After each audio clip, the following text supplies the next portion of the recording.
welcome back to Jaja Draws. So today we are continuing with Mermay.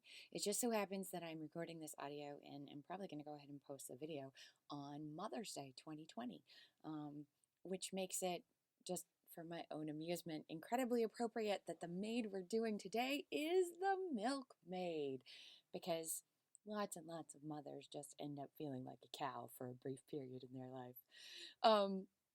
So happy Mother's Day to everyone who is a mother in any form whatsoever. Um, and now let's talk about the drawing. So when I decided that I was going to do a milkmaid, I thought, I have to do a manatee because I just, first of all, manatees are fantastic. Second of all, they're like sea cows, right? Um, so I went with the manatee, and I tell you what, I had a fit drawing the milkmaid manatee. I think part of it is because we all have a vision in our heads of what a milkmaid looks like, but there's no like classic, this is what a milkmaid looks like. It's different across cultures. Um, the headscarf in particular was just incredibly difficult because in my mind it was like triangular in shape, but when I actually looked up references, it was rounded over the back of the head and only pointy like where it had been folded and was sticking up. And then I couldn't draw it pointy to look correct. So I went with the rounded shape, but then it ended up looking like a hood. I don't even know. I ended up liking it much better once it was colored, but it gave me fits. And then also the apron, like I couldn't decide whether it should be a sort of more traditional flat apron or like that gathered pouchy apron that a lot of old-fashioned farm photos or not photos, paintings show women, like working women, having to hold on to things. Um, so yeah, it was a process. So as we're speeding through, this is a short one today. Um, as we're speeding through, I actually wanted to say something about the rate at which this is going.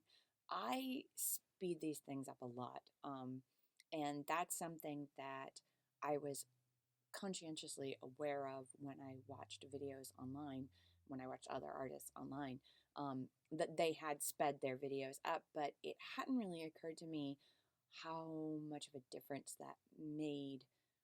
Like, there's a difference between understanding it in your gut and understanding it in your head. Um, Most of this video is sped up about 8 times, um, which is really, really fast. So it means you go through a minute in about, what, 7.5 seconds, right? So when I first started drawing, it was confusing to me how difficult it was to get like decent results at all. And I found that when I slowed down and stopped trying to pace myself based off of what I was watching artists do online, I did much better.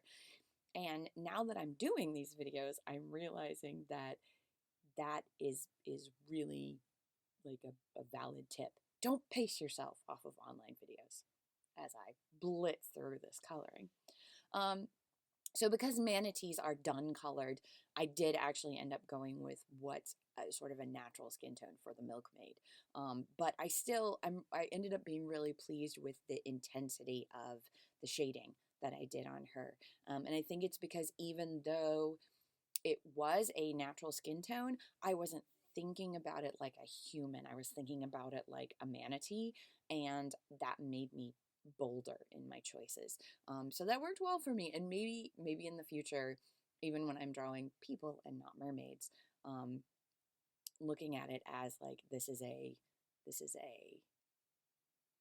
character instead of maybe a human that I'm creating will help me with that. I had to go over the eyes several times just because they kept feeling paler and paler in response to all the other color I was putting on. Drawing the manatee was so fun. They're so blobby and adorable, and just like I spent a lot of time looking at their tails and their like forehands, because one of the things that I know is that manatees have like metatarsals like we do. They just aren't separated by the flesh as well. But it gives them very interesting structured appendages, unlike other aquatic creatures.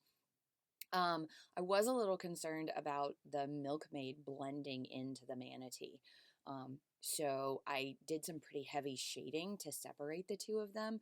And then the other thing that I did is when I went in and chose the colors for her clothing, I made sure those were ones that would contrast really well with the manatee, to try and make her pop off a little bit better.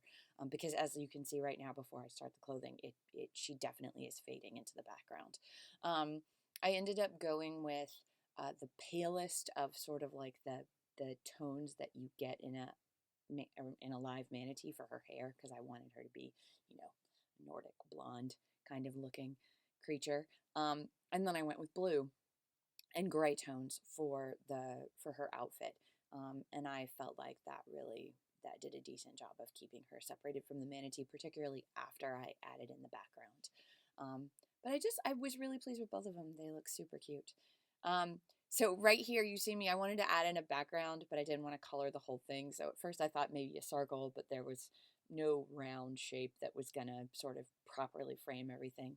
So then I went with some diagonal lines, and I ended up really liking that because it kind of was reminiscent of light shining down through the water. I was lucky enough when I was a kid. My dad was from Florida, and my family went and swam with the manatees at one point, just like, got snorkels and went to a crystal river where they live, and went and hung out with the manatees. And the way the light shines down into the river and just like models them is really beautiful. And so I was pleased with this angled background. It sort of was reminiscent of the way light shines into the water and dapples the manatees. It was a little too delineated when it was just the broad streaks that I've got going on here. So I went back in and added some like little lines in between, which is what you see me doing here. And then in the end, I was pretty pleased with this. So my tiny little video actually took about an hour to do in real life if you're following along at home and are wondering about actual timings here. And obviously that doesn't include the sketching. So I hope you enjoyed it. And again, happy Mother's Day. Thanks for stopping by. Bye, everybody.